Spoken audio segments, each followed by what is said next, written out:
আসসালামু আলাইকুম। আশা করি সবাই ভালো আছেন। আজকের সমকালে গুরুত্বপূর্ণ খবরগুলো আপনাদের জন্য যা যা থাকছে। আজ শনিবার 21শে নভেম্বর 2015।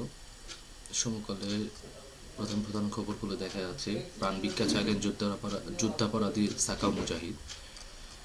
এরপরে এখানে আছে আরেকটি গুরুত্বপূর্ণ খবর, দেশে ফিরলেন খালেদা জিয়া। এখানে আরেকটি তারানার একটি বক্তব্য, মোবাইল হ্যান্ডসেটের IMEI নভেম্বরেও ডাটাবেস হবে। ফরিদপুর শহরে 3 স্তরের নিরাপত্তা ব্যবস্থা। অসুস্থ সমাজ কল্যাণ প্রতিমন্ত্রীকে সিঙ্গাপুরে নেওয়া হচ্ছে। এরপরে আরও আছে, মুক্তিযোদ্ধাদের জন্য যা কিছু করার করব, প্রধানমন্ত্রীর আশ্বাস। এরপরে জনগণ জাতীয় ঐক্য চাই, ডক্টর কামাল হোসেনের একটি মন্তব্য নিয়ে এখানে নিউজ করা হয়েছে। এরপরে আরেকটি আছে, শিকা অনির্বাণে রাষ্ট্রপতি প্রধানমন্ত্রীর শ্রদ্ধা।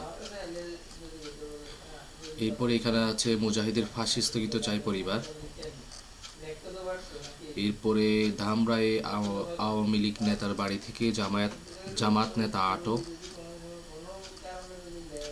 এরপর এখানে দেখা যাচ্ছে, প্রাণ ভিক্ষার ব্যাপারে সাকা চৌধুরী সিদ্ধান্ত নেবেন, ফারহাদ কাদের। এরপরে অধিকতর নিয়োগ ও শুল্ক মুক্ত সুবিধা চাইবে বাংলাদেশ। যুক্তরাষ্ট্রের সঙ্গে বাণিজ্য ও বিনিয়োগ সহযোগিতা ফোরাম চুক্তির আওতায় গঠিত ফোরামের দ্বিতীয় বৈঠকে বাংলাদেশের পক্ষে কথা বলা হয়েছে। এরপরে খেলার দেখা যাচ্ছে এল ক্লাসিকোর রাত। এরপরে বিশ্ব ক্যাটাগরিতে দেখা যাচ্ছে, IS দমনের জাতিসংঘ নিরাপত্তা পরিষদের সর্বসম্মতি দুঃখিত।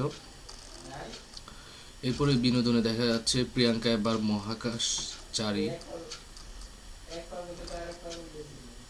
এরপরে বন্দর নগরী চট্টগ্রামে শিবিরের 5 নেতা গ্রেফতার। চট্টগ্রামে কোকেন আটকের মামলার চার্জশিট দাখিল।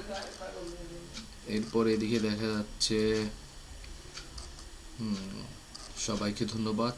আজকের মতো সমকালে গুরুত্বপূর্ণ খবর এই পর্যন্ত। আপনাদেরকে সামনের দিন আরও জানিয়ে দেওয়া হবে।